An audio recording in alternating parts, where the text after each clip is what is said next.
Grade 12 student isinasabay ang pag-aaral sa pagiging tutor bilang sideline. Tunghayan sa report.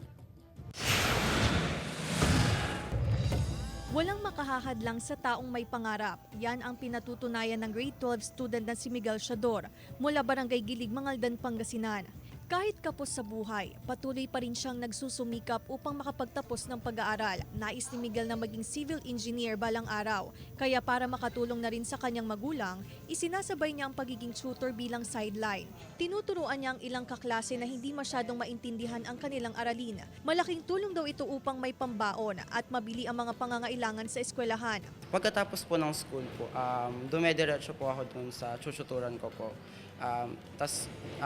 For 1 hour, 2 hours po, mga ganun po. Saka po ako uuwi. Tas pag uwi ko po, saka naman po tutulong sa bahay, saka gagawin po yung mga schoolwork assignments po. Bukod sa pagiging tutor, tinutulungan din daw niya ang kanyang ama sa pagpapadyak.